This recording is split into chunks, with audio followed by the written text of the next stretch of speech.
출애굽기 5번째 시간. 오늘 우리는 이제 드디어 애굽에서 탈출해서 광야에서 살게 된 이스라엘에 대해서 배울 거예요. 그리고 이스라엘이 어디에까지 갔냐면 홍해까지 갔는데 그 안에 어떤 일들이 있었는지 함께 살펴보도록 하겠습니다. 그 전에 우리 노트 꺼내서 이거 확인했으면 좋겠어요. 지난번에 강도사님이 출애굽기 14장 13절에 함께 적어보자고 했던 거 기억하죠? 그 적었던 내용을 펼쳐서 오늘은 소리내어서 읽어보는 거예요. 사실 이거 외울 건데 한 번에 외우자 이러면 어려우니까 써보고 읽어보고 천천히 함께 외울 거니까 꺼내서 지금 읽어봤으면 좋겠습니다. 강도사님 읽어볼게요.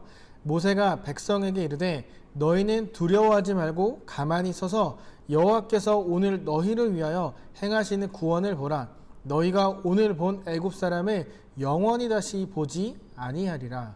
출애굽기 14장 13절 말씀. 아멘. 10가지 재앙 후에 이제 애굽을 나오게 된 이스라엘은 어떤 느낌이었을 것 같아요? 엄청 행복하지 않았을까요? 노예가 아니에요. 이제 자유를 얻었어요. 벽돌 굽지 않아도 돼요. 마음껏 먹을 수 있어요. 이제 어디든 갈 수 있어요. 평화, 아주 행복한 그런 시간을 보내고 있어요. 그리고 나올 때 그 조상 요셉이 했던 그 유언대로 요셉의 그 해골을 들고 나왔어요. 왜냐하면 요셉이 죽기 전에 너네가 이 애굽을 나갈 때 나의 뼈를 가져가서 저 땅에 묻어달라 이렇게 말을 했기 때문이에요. 이스라엘이 지금 있는 이 광야는요, 이 사막은 낮엔 엄청 뜨거워요. 이 사진은 강사님이 이제 그 똑같이 광야에서 낙타를 타고 갔을 때 사진인데 이때가 몇 도였냐면 47도인가? 그랬어요. 엄청 더웠단 말이에요. 밤에는 진짜 얘들아 너무 추워가지고 강사님이 모래를 파고 들어가서 잘 정도로 엄청 추웠거든요. 아무것도 없는 이스라엘을 아시는 하나님께서 낮에는 더울까봐 구름으로 기둥을 만들어서 햇빛을 가려주셨고 추운 밤에는 불기둥을 만드셔서 따뜻하게 춥지 않게 그들을 보호해 주셨어요. 물론 바로 지름길로 가면 가나안으로 갈 수 있는데 지름길이 아니라 뺑뺑뺑 돌아서 가는 멀리 가는 길이긴 했지만 그래도 행복했단 말이에요. 왜 하나님은 지름길이 아니라 뺑뺑 이렇게 돌아서 가는 길을 가도록 하셨을까요? 이 지름길은 아주 잘 닦여진 도로였어요. 그리고 여러 지방을 지나가야 했거든요. 그 지방에 있는 나라 사람들이 이 이스라엘을 공격할 가능성이 높았어요.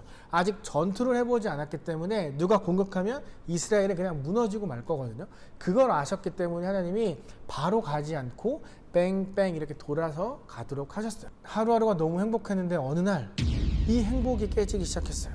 바로왕이 군대를 보내 이스라엘을 죽이기 위해 쫓아오고 있다는 이야기가 들려온 거예요. 사실 바로왕이 쫓아온 건 여호와 하나님의 계획이었어요. 왜냐하면 출애굽기 14장 4절을 통해 우리가 알 수 있는데 강도사님 읽어줄게요. 내가 그와 그의 온 군대로 말미암아 영광을 얻어 애굽 사람들이 나를 여호와인 줄 알게 하리라. 다시 말해서 하나님의 내가 진짜 신이다 이걸 완전히 보여주기 위해서 이제 애굽 군대가 나오도록 하신 거예요. 이 바로왕이 왜 이스라엘을 쫓아갔냐면 이스라엘을 보내고 나니까 일할 사람이 없는 거예요. 노예여서 돈도 주지 않고 마음껏 부려먹고 막 성도 쌓고 했었는데 그렇게 일할 사람들이 없어지니까 점점 화가 나기 시작을 하는 거예요. 애굽에서 나간 이 이스라엘이 바로 가지 않고 광야에서 뺑뺑 돌고 있다는 얘기를 들으니까 가서 죽여야겠다. 죽이든지 아니면 저것들을 다 데리고 와서 노예로 삼아야겠다 이 생각을 가지고 갔어요. 바로왕이 이스라엘에 보낸 이유가 뭐냐면 여호와 하나님, 이스라엘을 믿는 하나님이 진짜 강한 신이라고 믿었기 때문에 보낸 거거든요. 그런데 지금 이스라엘의 광야를 돌고 있다는 소식이 들리자 바로는 이스라엘이 믿고 있는 여호와 하나님 힘이 약해졌나 보다.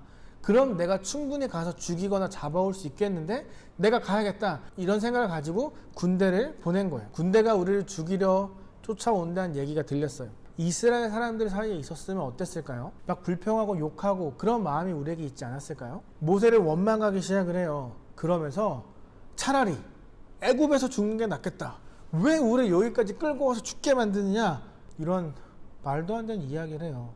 애굽에서 10가지 재앙도 받고 구름기둥, 불기둥 하나님이 살아있는 것을 두 눈으로 보면서 지금까지 왔는데 노예가 아니라 어떻게 자유를 얻게 됐는데 군대가 쫓아온다는 얘기 듣자마자 차라리 애굽으로 가는 게 낫겠다. 애굽에서 죽는 게 낫겠다.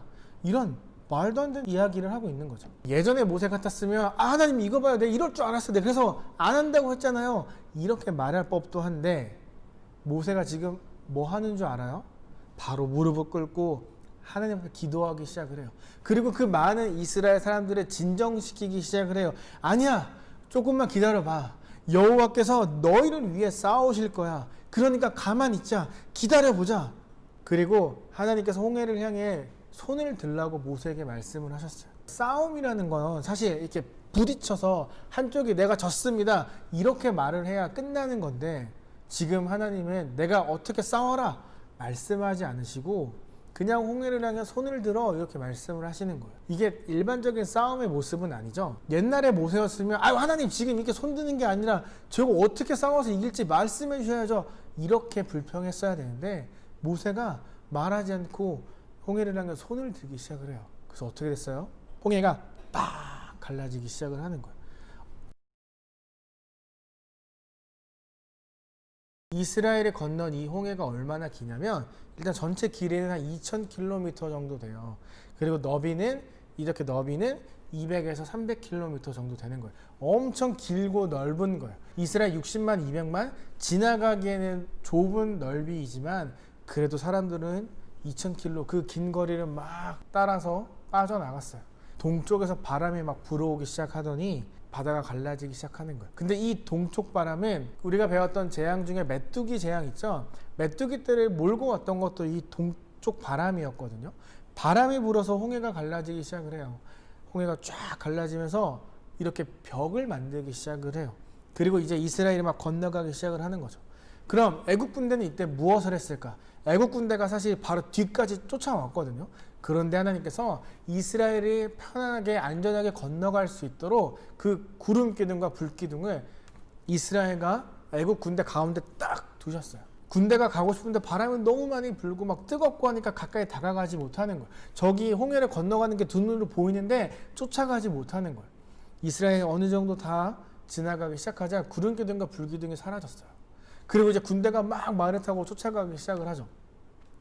왜 하나님은 그냥 이스라엘이 다 건너간 다음에 홍해를 딱 닫아버렸으면 됐을 텐데, 왜 가는 사람들 마음 불편하게 불안하게 군대가 쫓아오도록 구름기둥과 불기둥을 없애셨을까요? 그건 이런 이유 때문이에요. 애국 군대가 이제 신나게 막 쫓아가는데 엄청 깊이까지 따라간 거예요. 깊이까지 따라갔는데 갑자기 문득 불어오던 바람이 없어졌다는 것을 깨달아요. 바람이 불어서 홍해가 갈라졌는데 바람이 없어지면 어떻게 돼요? 다시 파도가 와서 이렇게 물이 덮여버리겠죠. 애국 군대가 딱 깨달았어요. 우리 죽겠다. 근데 이미 너무 멀리 왔어요. 그 뒤에 사람들이 너무 많아서 되돌아서 나갈 수가 없는 상황이 되어버렸어요. 그리고 물이 덮어버렸어요. 모두가 다 물에 빠져 죽었어요. 하나님은 이걸 말씀하고 계셨던 거예요. 내가 진짜 유일한 신이다, 이것도 있지만 내가 선택한 백성은 내가 책임지고 내가 지킨다, 이것을 애국뿐만 아니라 이제 이스라엘에 만날 모든 나라들에게 딱 보여주신 거예요. 이렇게 홍해를 건넌 다음에 모세와 누나 미리암은 막 하나님 앞에 기쁨과 감사의 노래를 부르기 시작을 해요. 오늘 문제가 두 개가 있어요. 하나님께서 홍해 앞에서 기도하는 모세에게 어떤 행동을 하라고 하셨는데요. 그 행동은 무엇이었을까요? 두 번째, 홍해 가운데로 쫓아왔던 애국 군대는 어떻게 되었을까요? 내일은 홍해에서 나와서 시내산까지 가는 그 중간에 있었던 일들에 대해서 함께 살펴볼 거예요. 우리 내일은 이 홍해에서 나와서 시내산까지 가는 그 동안에 있었던 일들에 대해서 배울 거예요. 어떤 일들이 있었는지 기대하면서 내일 또 만나도록 하겠습니다. 그럼 안녕.